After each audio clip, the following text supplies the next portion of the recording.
Okay, this is me doing a shameless promotion of my book, but I was researching for the next one on liner locks and frame locks, and there's quite a bit to talk about. I am very curious about this form of the liner lock that Bob Terzuola designed, called the fail-safe lock.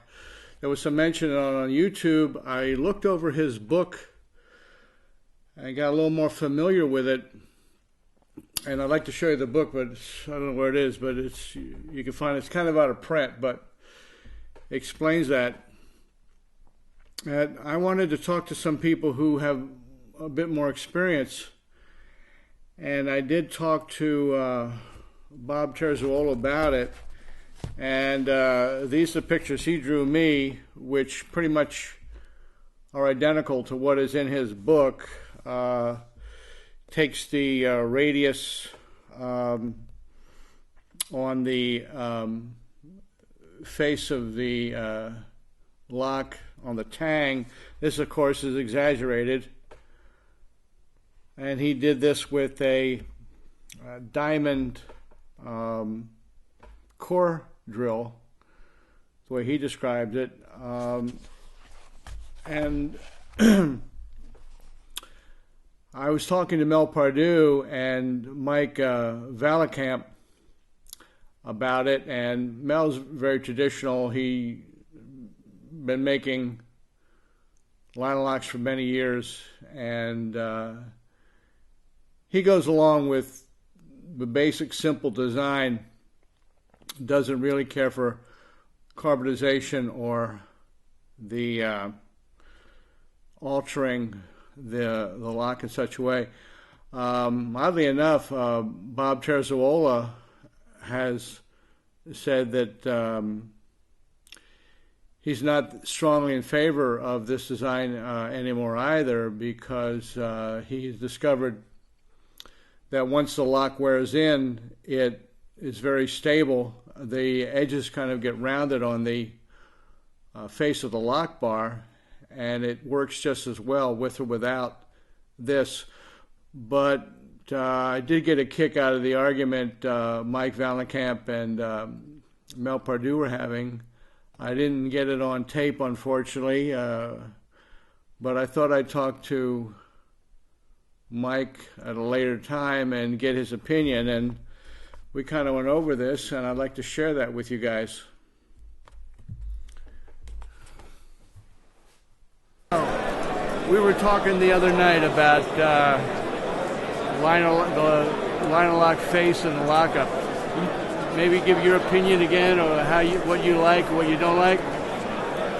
Well, I use the same method that was taught to me by Vince Ford back when I was at Spyderco, and it's basically the Bob T method. And back in the day, I remember we used to do just a straight 8-degree ramp for the liner to engage. And then, the advantage you have to using the radius ramp is that if you do it right and you cradle that liner in there and you have the liner bent properly, then you have this ramp that it constantly wants to ride up. So you've got all this great tolerance in there. So you really can make something you can make it kind of exact just for everything, and there's enough tolerance in there that you can play with, where if every one's not exactly the same, if you're off 1,000th or 2 on the blade, the liners are all still going to fit the same batch pretty perfectly. So basically use an edge finder, and you go to the edge of your blade on your fixture with your edge finder, and once you find that edge, that's your 0. And then with mine, I use a 5/8 cutter, and I do a plunge cut. But then you got to go in to the center of that edge finder by halfway, and the edge finder is 200 thousandths in diameter, so you go in 100 thou. But then you take it in an extra 5 thou, and that's what puts that little hook that the liner kind of has to travel over to keep it cradled in there, and that prevents it from slipping off. So basically, this is an old knife, but that makes it so you can really just beat the crap out of any liner lock and not have it slip off.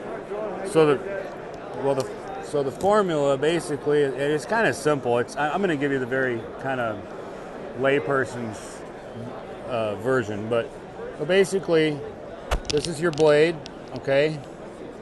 And it's straight, and this is all done. I do them all soft, and I'm not saying the best way to do anything here. I'm showing you how I do it. Basically, with your edge finder, you're going to come in and you're going to find your edge to mark your 0, position, right?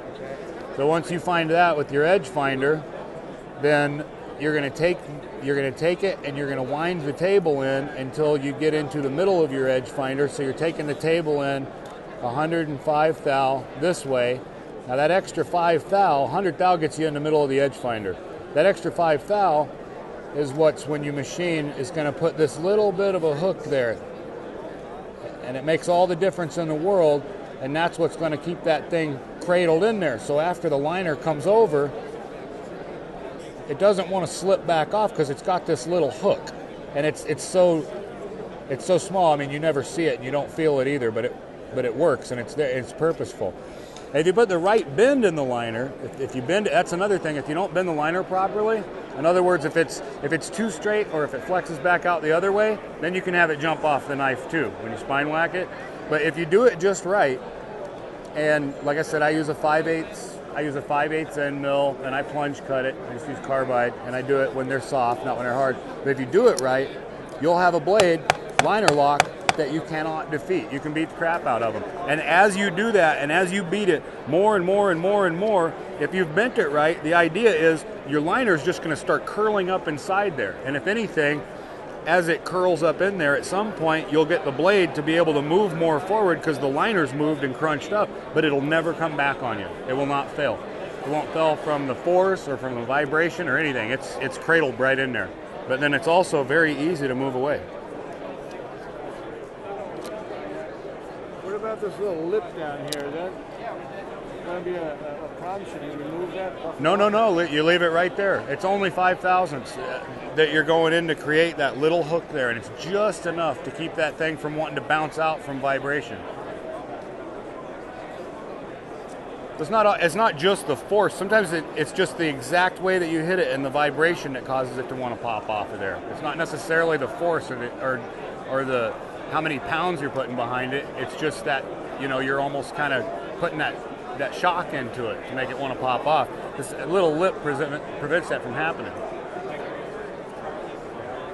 And you can take any one of my knives, anything that I've ever made, and you can beat the crap out of it and spine whack it like that, and it won't fail. The Ulu knife, and I've gone to China and Taiwan too, and I work with all the manufacturers and show them how to make my stuff. The Ulu knife, this is made in China, but this is made really stout. They use the exact same process with this, and you can beat the shit. They shouldn't collapse. I just used a curse word, didn't I? So, that's my story, and I'm sticking to it. Okay, Mike. Good explanation. Thank you very much. Thank you.